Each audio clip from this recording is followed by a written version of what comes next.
सूतक सूतक कहते हैं जैसे कि किसी के घर में अगर बच्चा पैदा हो जाता है तो उसके घर में सूतक लग जाते हैं, या किसी के घर में मृत्यु हो जाती है तो उसके घर में भी सूतक लग जाते हैं कहते हैं। तो देखा जाए तो सूतक जो है संस्कृत भाषा में सूतक का मतलब हो गया अशौच, अशौच का मतलब हो गया अशुद्ध। तो शास्त्रों में तो अशौच कहते हैं, सूतक का प्रयोग नहीं होता है। और अशौच का मतलब होता है कि जैसे कि अब इनके घर में से पवित्रता खत्म हो गई, अब अशुद्ध हो गया इनका घर, पवित्र नहीं रहा अब।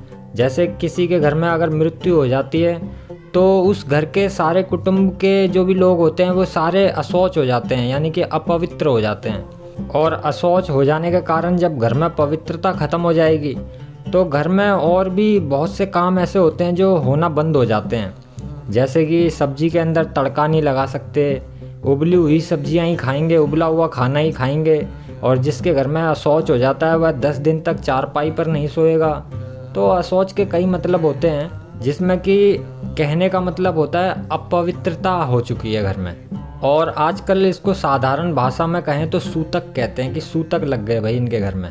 तो जिस घर के अंदर सूतक लग जाता है ना, तो वह घर को इतना अपवित्र मानते हैं कि भिखारी जो होता है वो भीख भी नहीं लेता उस घर की, जिस घर में सूतक लग रहा हो। यानी कि भिखारी भी उस घर की भीख नहीं स्वीकार करता, क्योंकि वह भी समझता है कि ये अशुद्ध हो गया ये घर, तो भिखारी भी भीख नहीं लेगा।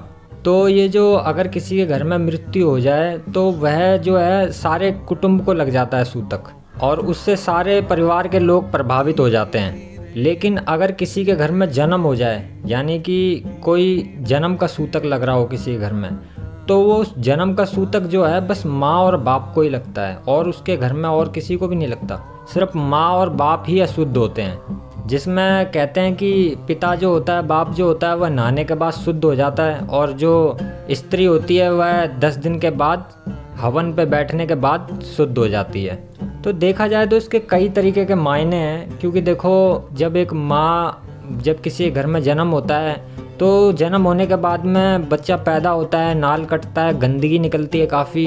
तो कोई गंदगी शरीर के अंदर रह ना जाए, जिससे कि माँ को भी आगे चल के नुकसान हो जाए, कुछ माँ की जान ना चली जाए।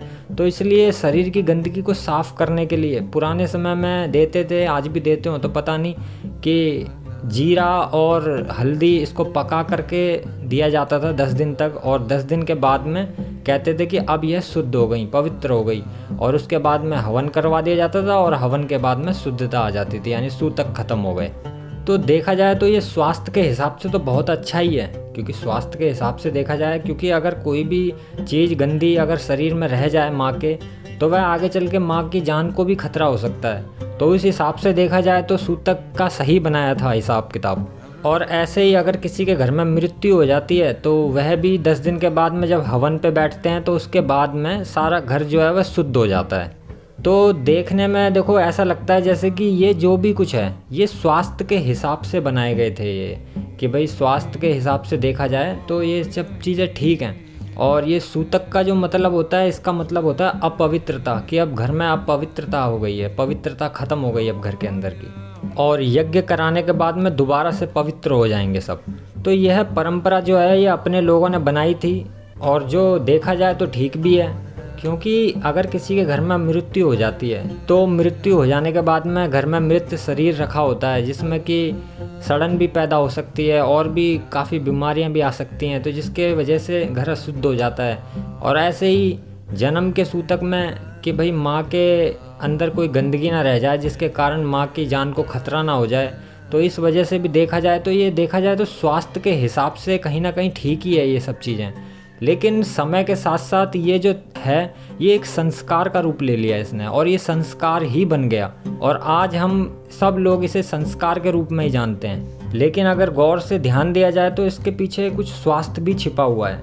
और यज्ञ करना कोई ख़राब चीज़ नहीं है, यज्ञ करना तो अपने आप में ही बहुत अच्छा है। इसके तो यज्ञ के तो गुण और लाभ ही इतने हैं कि क्या बताऊं मैं आपको, जितना बताना जाऊंगा तो लंबी ही वीडियो खिंच जाएगी। इसके लिए कुछ कभी अलग ही बातें करेंगे हम यज्ञ के ऊपर। ओम नमः शिवाय।